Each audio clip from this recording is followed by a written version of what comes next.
Triệu Lệ Dĩnh và Phùng Thiệu Phong sau 4 năm ly hôn đã đạt được những thành công rực rỡ. Từ một người nghiệp dư trong chương trình tài năng đến một nữ hoàng hàng đầu. Triệu Lệ Dĩnh đã sử dụng sức mạnh của mình để thực hiện một huyền thoại phản công. Ly hôn không phải là kết thúc, mà là điểm khởi đầu cho sự bùng nổ diễn xuất của cô. Nữ doanh nhân trong Gió thổi nửa mùa hè và người mẹ câm điếc trong Điều 20, mỗi vai diễn đều đang xé toạc nhãn mát. Bây giờ cô đã tụt hậu rất xa so với chồng cũ. Nhưng cô và sự nuôi dạy ngầm của anh là một người đàn ông mạnh mẽ thực sự, không chỉ có thể vượt qua khó khăn mà còn có thể hòa giải nhẹ nhàng. Ngành giải trí chưa bao giờ thiếu những thay đổi mạnh mẽ, giống như một bánh xe số phận liên tục xoay chuyển. Vai phụ của ngày hôm qua có thể trở thành vai chính của ngày hôm nay. Và người ủng hộ thì từng cần được dựa vào có thể trở thành sự tồn tại được ngưỡng mộ. Và Phùng Thiệu Phong ngày nay đang diễn một phiên bản đời thực của phong thủy xoay chuyển. Quay lại điểm xuất phát của Triệu Lệ Dĩnh. Cô gái xuất thân từ gia đình nông dân bình thường này đã đột nhập vào cánh cửa của ngành giải trí thông qua một chương trình tài năng. Năm 2006, cô tham gia một chương trình tài năng với tư cách là một diễn viên nghiệp dư. Chính đạo diễn nổi tiếng Phùng Tiểu Cương đã nhận ra cô ngay từ cái nhìn đầu tiên, giúp cô giành được quán quân trong nhóm của Phùng Tiểu Cương và đóng vai nữ chính trong quảng cáo The Quỳ Bộ của anh. Sau đó, cô được White Brothers ký hợp đồng và chính thức bước vào con đường diễn xuất. Liệu Phùng Tiểu Cương có nghĩ rằng cô gái nhỏ mà anh giúp đỡ một ngày nào đó sẽ trở thành trụ cột trong ngành giải trí không? Ai có thể ngờ rằng nghệ bông hoa trắng nhỏ khi tưởng chừng như dựa vào xuất thân vững chắc này lại trở thành một sự tồn tại mà hầu hết các diễn. Triệu Lệ Dĩnh, người vừa mới bước vào ngành giải trí, đã giành được tình cảm của nhiều khán giả với hình ảnh trong sáng và đáng yêu của mình. Nhưng trong vòng tròn đầy cám dỗ và cạm bẫy này, làm sao có thể dễ dàng tránh xa vũng bùn? Trong những năm qua, cô đã tạo nên những vai diễn kinh điển như Lục Chấn thông minh và mạnh mẽ trong truyện Lục Chấn và Tiết Sang Sang giản dị và đáng yêu trong Thiểm Danh. Trong khi không ngừng tích lũy kỹ năng diễn xuất, cô cũng đang tìm kiếm cơ hội để đột phá bản thân. Tuy nhiên, điều thực sự khiến Triệu Lệ Dĩnh đạt được sự thay đổi về chất là sau khi cô ly hôn với Phùng Thiệu Phong.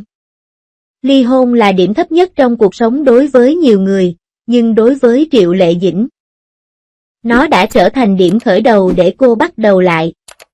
Như người ta thường nói, khi ông trời đóng một cánh cửa, tất yếu sẽ mở ra một cánh cửa sổ cho bạn. Triệu Lệ Dĩnh đã từ lâu rũ bỏ cái mác bông hoa trắng nhỏ và hóa thân thành một đóa hồng có gai, mềm mại và xinh đẹp nhưng không mất đi sự sắc sảo. Cô đã chứng minh bằng chính sức mạnh của mình rằng phụ nữ không cần dựa dẫm vào bất kỳ ai để có được chỗ đứng và tỏa sáng trong ngành này.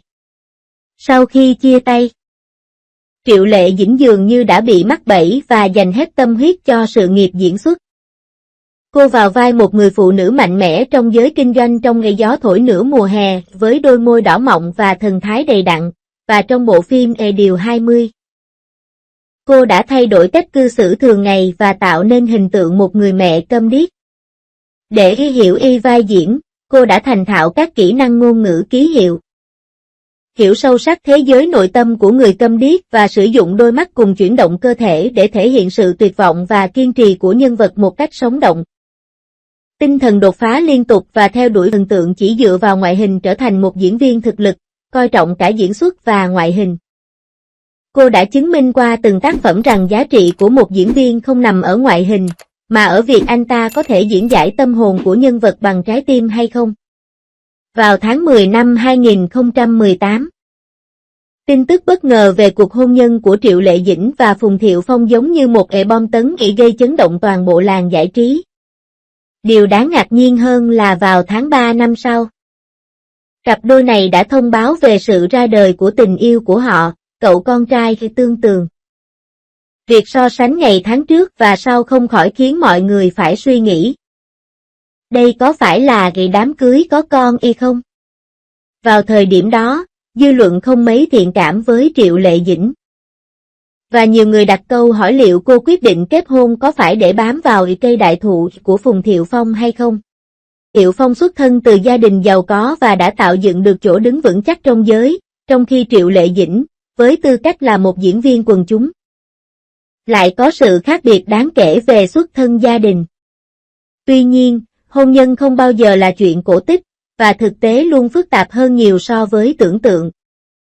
Người ta nói rằng ngay cả sau khi kết hôn, Phùng Thiệu Phong vẫn đang đấu tranh với việc liệu Triệu Lệ Dĩnh có thực sự thích mình và lựa chọn ở bên anh hay không. Sự nghi ngờ kéo dài này có thể đã trở thành giọt nước tràn ly khiến cuộc hôn nhân của họ đổ vỡ. Vào năm 2021, cuộc hôn nhân bắt đầu đột ngột và kết thúc cũng đột ngột này đã kết thúc. Sau khi cuộc hôn nhân kết thúc, sự nghiệp của Triệu Lệ Dĩnh đã mở ra một đỉnh cao mới. Cô không chỉ giành được nhiều giải thưởng điện ảnh và truyền hình liên tiếp mà còn đạt được bước nhảy vọt về chất lượng, về giá trị thương mại và sức hấp dẫn. Cô giờ đã trở thành nghệ nữ anh hùng được công nhận trong giới, địa vị của cô cao đến mức ngay cả chồng của Phùng Thiệu Phong cũng không thể đuổi kịp. Sự đảo ngược vai trò này không khỏi khiến người ta thở dài trước sự kỳ diệu của số phận. Nếu nhìn bằng con mắt thiên vị lúc bấy giờ, tình hình hiện tại có thể được mô tả là Phùng Thiệu Phong không đủ khả năng nuôi Triệu Lệ Dĩnh. Nhưng trên thực tế, mỗi người đều có quỹ đạo phát triển riêng, việc so sánh ai thành công hơn, ai có giá trị hơn cũng là một loại định kiến.